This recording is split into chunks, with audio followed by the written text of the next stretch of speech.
하나님 말씀은 구약성경 여호수아 24장 19절에서 21절까지입니다.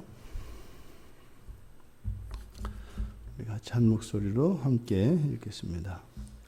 여호수아가 백성에게 이르되 너희가 여호와를 능히 섬기지 못할 것은 그는 거룩하신 하나님이시요 질투하시는 하나님이시니 너희의 잘못과 죄들을 사하지 아니하실 것임이라.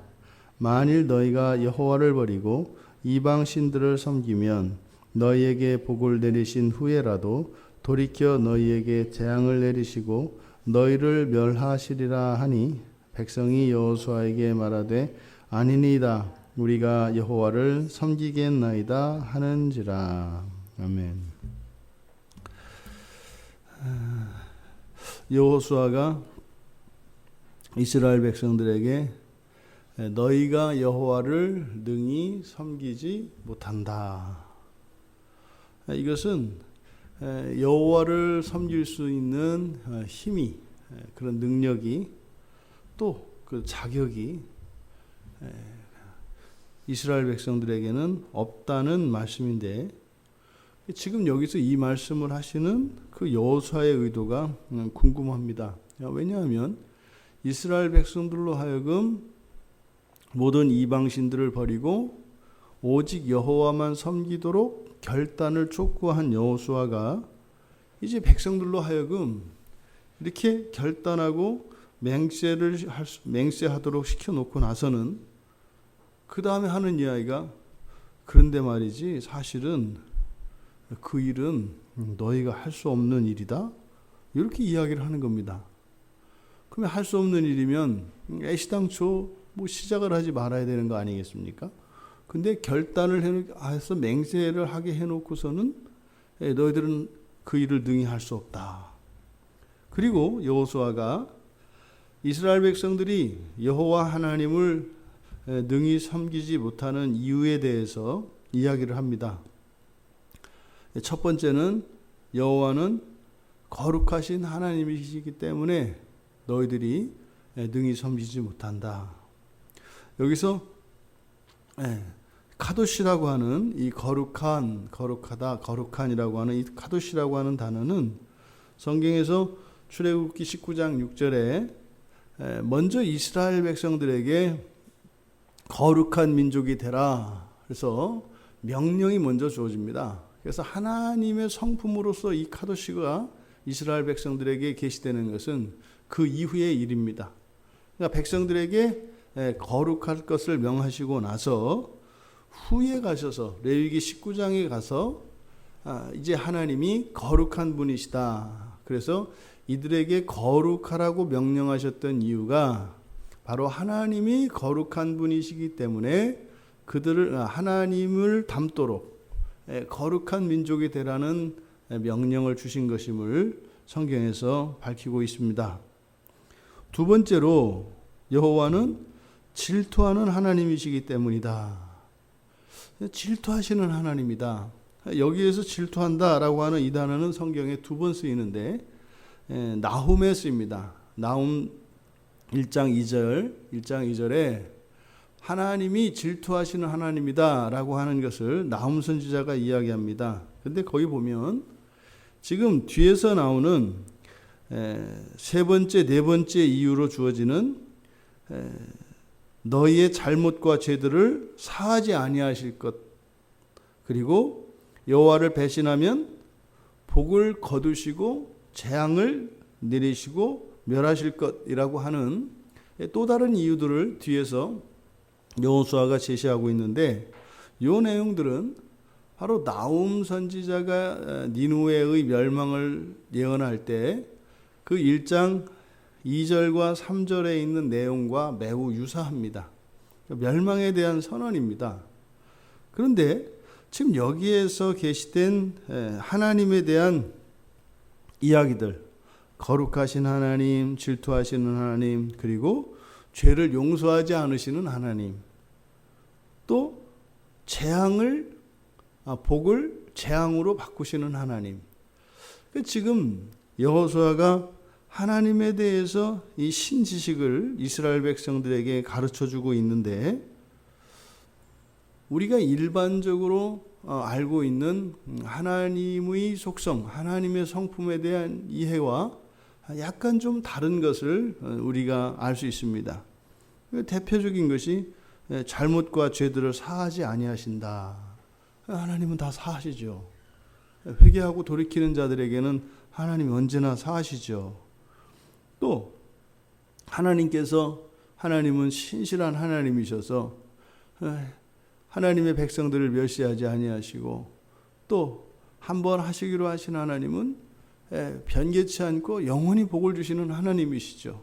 근데 여기서는 복을 재앙으로 바꾸고 멸하시는 하나님이라고 하는 경고가 나타납니다. 여호수아가 이스라엘 백성들로 하여금 여호와를 섬길 수 없는, 능히 섬길 수 없는 이유를 하나님의 지식에 대해서, 그 이유를 하나님에 대한 지식을 가지고 설명을 하고 있는 것을 우리가 알 수 있습니다. 왜 여호수아가 이 말을 여기서 이스라엘 백성들에게 하는 것일까? 그 첫 번째는 하나님에 관한 지식을 가르치고자 하는 것입니다. 하나님에 관한 지식. 그러니까 지금 여호수아의 이야기를 통해서 우리들이 이 하나님에 관한 신지식은 객관적인 지식과 주관적인 지식이 있다는 것을 우리로 하여금 알게 합니다. 그러니까요, 하나님은 끊임없이 우리가 알아가야 하는데, 하나님에 대한 그 지식은 두 가지. 성경에 나타난 객관적인 지식. 그러니까 성경에 기록된 이 내용은 바뀌지 않습니다. 그래서 하나님에 관한 이 신지식이 성경 안에 들어있는데, 그것은 객관적인 지식이고 누구에게나 동일한 지식이죠. 그런데 이런 객관적인 지식만 있는 것이 아니라, 지금 여기에서 거론되고 있는 신지식은 사실상 주관적인 지식입니다. 거룩하신 하나님, 질투하시는 하나님, 죄를 사하지 아니하시는 하나님, 배신하면 복을 재앙으로 바꾸시고 멸하시는 하나님. 이 주관적인 지식이라고 하는 것은 여호수아가 체험을 통해서, 이런 경험을 통해서 체득되어진 그 지식을 주관적 지식이라고 이야기를 하는 겁니다. 그러니까 여호수아가 인생을 살면서 인생 속에서 자신의 이런 행위들과 거기에 대한 하나님의 반응들을 통해서 그가 인생을 통해서 체득하게 된 실질적인 지식입니다. 그러니까 우리가 하나님을 안다라고 할 때 성경에 드러난 객관적인 지식과 또 그 지식을 가지고 우리가 살면서 주관적으로 경험하는 그런 체득되는 그런 지식, 이 두 가지가 함께 있어야 합니다. 성경은 반드시 하나님의 온전한 말씀으로 가르쳐지고 전수되어야 하고, 게다가 그뿐만 아니라 우리의 신앙의 간증들, 그리고 이런 체험들을 녹여낸 그런 주관적인 신지식이 또한 후손들에게 전수되어야 하고, 이러한 그 주관적인 지식은 세대를 거듭할수록 더욱 풍부해져야 합니다. 그러니까 성경으로 계시된 하나님의 그 지식은 이렇게 딱 고정이 되어 있는데, 그 하나님의 말씀이, 그 하나님에 관한 지식이 무한해지는 것은 객관적인 성경 계시가 아니라 바로 이 땅을 살아가는 하나님 백성들의 경험을 통해서 체득되어지는 이 주관적인 지식은 무한히 커가는 것입니다. 근데 이것은 항상 객관적인 성경 계시에 기초해서 그 위에서 생겨나는 주관적 지식이라야 그것이 옳은 것이라고 할 수 있죠. 객관적 지식의 토대 위에서 각 개인들을 통하여, 또 각 시대와 각 민족을 통하여 경험되어지는 하나님에 관한 이 주관적 지식들, 이것이 합쳐질 때라야 비로소 하나님에 관한 온전한 지식을 가지게 되는 것입니다. 그러니까 지금 여호수아가 이들에게 하나님을 섬길 수 없는 이유로 제시되어지는 이 하나님의 신지식들은 바로 여호수아가 경험적으로 체득한 주관적 지식들을 이야기하고 있습니다. 그러니까 그는 이 말씀을 통해서 하나님에 관한 온전한 신지식이 무엇이며 또 자신의 이러한 주관적 지식에 대한 교훈을 통해서 이스라엘 백성들이 끊임없이 하나님을 알아가야 하고 또 그들의 인생은 하나님을 알아가기 위한 것임을 이야기하는 것입니다. 만약에 이것이 아니라면 하나님을 온전히 섬길 수 없다는 것이죠. 두 번째로 여호수아는 이스라엘 백성들의 그 무한한 범죄 가능성에 대해서 경고를 합니다. 여기서 가르치시는 신지식은 하나님이 사랑하고 언약의 하나님이고 보호하시는 하나님이고 이런 것이 아니죠. 앞서서 이들이 하나님을 섬기지 않을 수 없는 이유로 제시하였던 과거와 현재와 미래 속에 하나님의 절대적인 구원이 불변하고 영원할 것이다라고 하는 이스라엘 백성들이 여호와를 섬기지 않을 수 없는 마땅히 섬겨야 하는 이유를 제시할 때 나타난 하나님에 관한 지식과 여기서 나타나는 하나님에 관한 지식은 정반대입니다. 여기서 나타나는 여기서 가르쳐주는 하나님에 관한 지식은 질투하신다는 거예요. 그리고 잘못을 저지르면 용서하지 않는다는 거예요. 게다가요, 복을 바꿔서 재앙으로 바꾸시고 이들을 멸하신다는 거예요.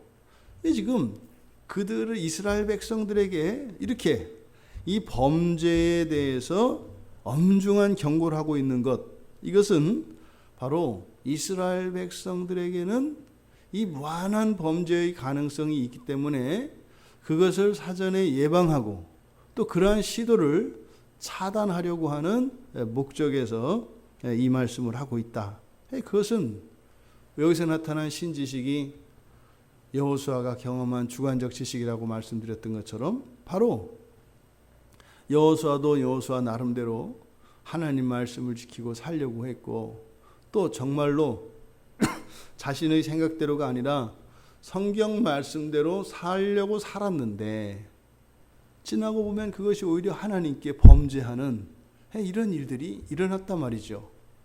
그러니까 정말 우리가 끊임없이 우리를 변화시켜가고 하나님의 말씀에 순종하는 그 일은 완성되거나 그 끝이 있는 것이 아니라 인생의 전 기간이 그리고 모든 사건 속에서 우리가 하나님께 범죄할 수밖에 없다라고 하는 바로 이 무한한 범죄 가능성에 대해 경고하고 있는 것이다.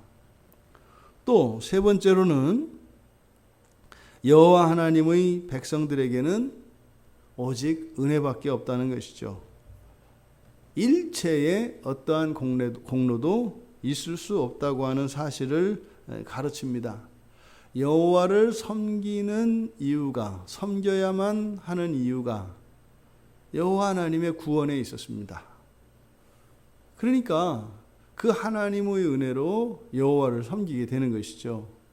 그런데 여호와를 섬기는 그 일조차 마치 하나님의 은혜에 대해서 반응하고 그 하나님의 은혜를 되갚는 이런 보온의 행위로서 여호와를 섬기는 것입니다만 여호와를 섬기는 그 일 자체도 이스라엘 백성들에게는 그렇게 할 수 있는 능력이 없다는 겁니다. 그러니까 하나님의 은혜로 우리가 마땅히 하나님을 섬겨야 하는데 또다시 하나님을 섬기고자 할 때 섬기는 그 일은 절대적으로 하나님께 의존되어 있고 하나님의 은혜가 아니면 할 수 없다는 겁니다. 지금 이 말씀을 통해서 하나님을 섬기는 것과 관련하여 일체의 공로도 이스라엘 백성들에게, 이 하나님의 백성들에게는 있지 않다라고 하는 사실을 분명하게 깨우쳐주고 있습니다. 그런데요, 왜 이 이야기를 할까요? 죄인의 속성 가운데 하나가 은혜를 쉽게 잊어버리는 겁니다. 그리고 우리의 범죄를 쉽게 잊어버리는 겁니다. 우리의 범죄와 하나님의 그 은혜를 너무나 쉽게 망각하기 때문에 이런 과거 속에 있었던 그 하나님의 은혜와 우리의 범죄에 대한 사실들을 망각해 버리면 우리의 사고가 어떻게 바뀌냐면 현재를 중심으로 해서 과거와 미래를 해석하게 됩니다. 그러니까 과거를 잊어버리면 그 과거에 우리를 구원하시고 우리를 용서하시며 인도하신 그 하나님의 은혜를 잊어버리면 오늘의 어떤 행위들은 자신들의 공로가 되어버립니다. 부모가 자식을 낳아주지 않으면 자식은 이 세상에 존재할 수 없습니다. 지금은 시대가 많이 더 악해져서 전혀 이런 말들이 설득력을 갖지 못하죠. 사실은 나의 모든 것은 부모님의 은혜로 말미암은 것입니다. 부모님이 낳아주었기 때문에 우리의 신체가, 우리의 육체가 존재하는 것이죠. 그래서 그 어떤 경우에도 또 그 어떤 무엇도 부모님에게는 우리가 거절하거나 아까운 것이 있을 수 없는 겁니다. 왜냐하면 부모님이 계시지 않았다면 우리는 시작도 할 수 없었기 때문에 말이죠. 그런데 나를 낳아주신 그 은혜를 잊어버리게 되면 현재의 생활 속에서 일어나는 사건들을 가지고 부모와 자식이, 이제 자식들이 부모와의 관계를 이제 설정하게 되는데, 그렇게 하게 되면은 이제는 부모가 오히려 자식들에게 판단을 받는 대상이 되고 오히려 자식들의 가르침을 받아야 되는 미련한 존재가 되어버립니다.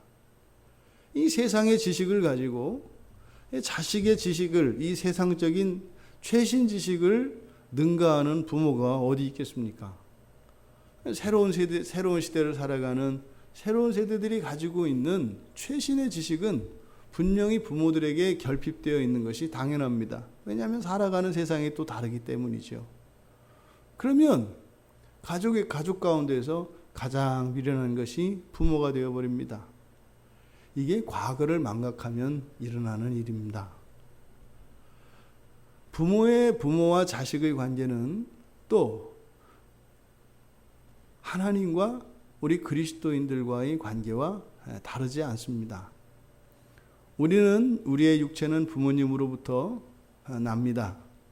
하지만 우리의 영혼은 위로부터 하나님으로부터 우리가 납니다. 그래서 하나님을 우리가 아버지라고 부르는 것이죠. 하나님께서 우리를 낳아주셨을 뿐만 아니라 또 우리를 날마다 새롭게 하시고 온전케 하시며 먹이고 입히십니다. 지금까지 우리의 과거의 모든 시간들과 모든 사건이 그러했던 것이죠. 근데 그것을 잊어버리게 되면, 그것을 망각하게 되면 현재 나의 상태에 따라서 쾌불쾌를 따라 호불호를 따라 우리가 하나님을 판단하게 됩니다. 그래서 오히려 우리들에게 있는 공로에 못 미치는 하나님의 부당한 대우, 이런 것을 우리가 하나님을 원망하고 불평하게 되는 것이죠. 여호와 하나님 백성들에게는 오직 은혜밖에 없습니다. 우리의 선이 지상에서 가장 뛰어나다 할지라도, 우리들의 헌신이 우리들의 생명과 우리들의 모든 것을 다한다 할지라도 어떠한 공로도 하나님의 백성들에게는 있을 수 없다. 하나님의 은혜는 우리가 다 갚을 수 없는 것이고 언제나 모자랄 수밖에 없는 것이다 라고 하는 사실을 여호수아는 지금 가르쳐주고 있는 것입니다. 왜 이 이야기를 할까요? 우리가 오직 하나님의 은혜 아래 있다고 하는 이 사실을 망각하면 우리 인생의 주권을 우리들이 가지게 됩니다. 우리의 미래를 우리의 힘으로, 우리의 판단으로 만들어 내려고 하게 됩니다. 그러면 그 주권을 우리가 가졌다는 그것이 하나님을 불쾌하게 하는 것이 아니라 오류투성이인 우리가 그 주권을 가지고 만들어내는 우리의 미래의 인생은 거기에는 고통과 슬픔 그리고 실패와 좌절밖에 있지 않기 때문입니다. 우리가 오직 하나님의 은혜로 살아가야 하는 이유가 바로 여기에 있습니다.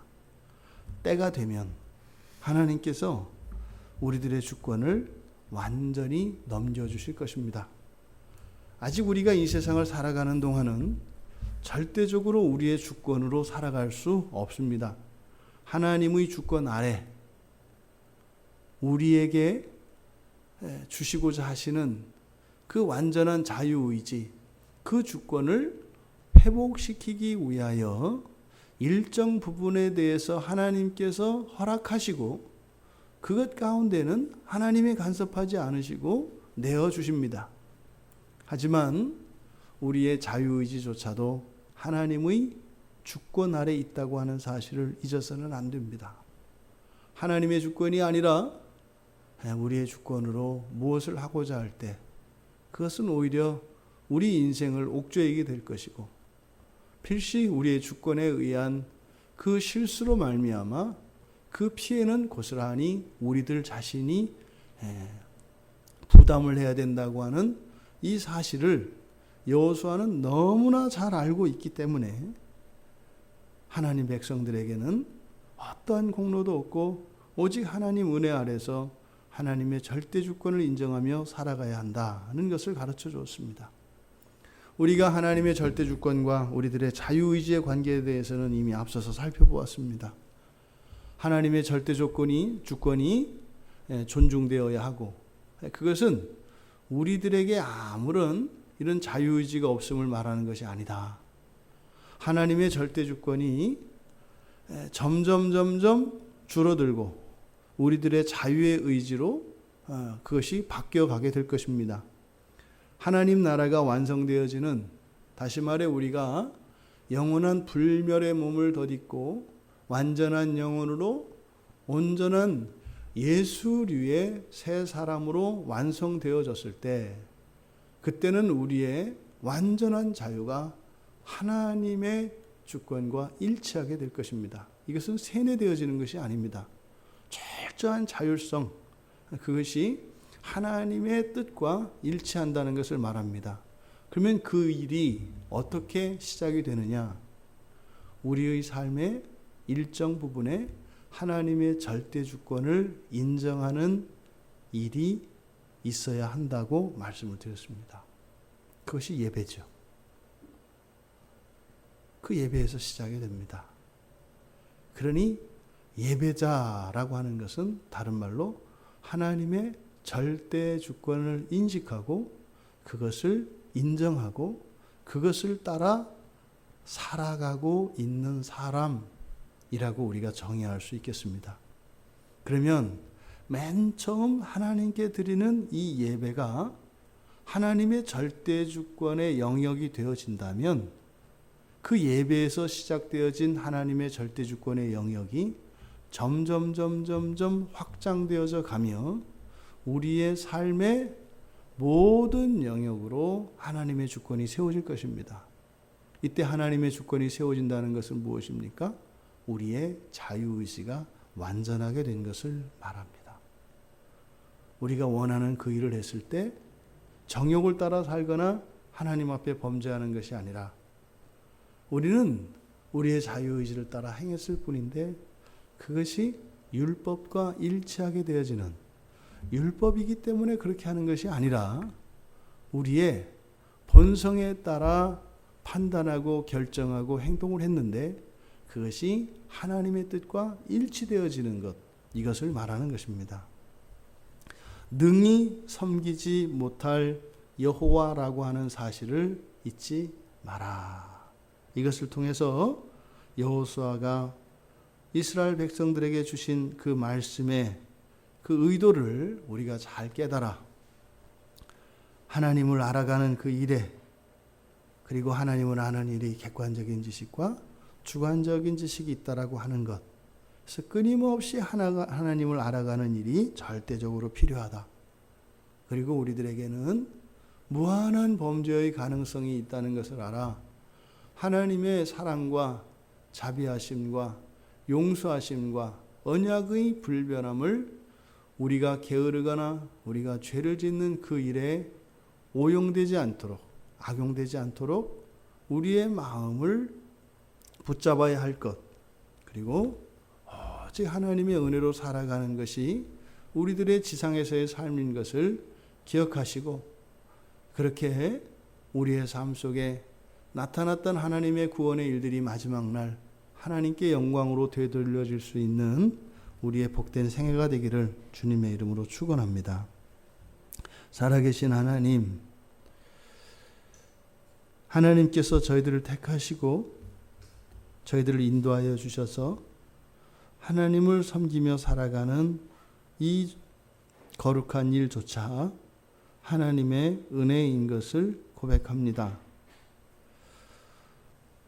어떠한 것도 저희들이 하나님께 저희들의 공로를 내세울 수 없고 모든 것이 하나님의 은혜임을 잊지 않게 하여 주시고, 또한 저희들이 살아갈 때에 오직 하나님의 은혜로 하나님을 의지하며 살아가야 하는 존재들인 것을 잊지 않게 하여 주셔서 날마다 날마다 하나님을 알아가는 지식에 진보가 있게 하여 주시고, 그에 따라 저희들의 삶도 더욱 거룩해지며 온전해져서 저희들 내면에 자리 잡고 있는 악한 본성들이 거룩한 본성으로 변화되어지고, 그래서 저희들이 온전한 사람으로 회복되어져서 하나님의 기쁨이 될 수 있도록 축복하여 주시고 은혜를 내려 주시옵소서. 감사하며 예수님의 이름으로 기도하옵나이다. 아멘.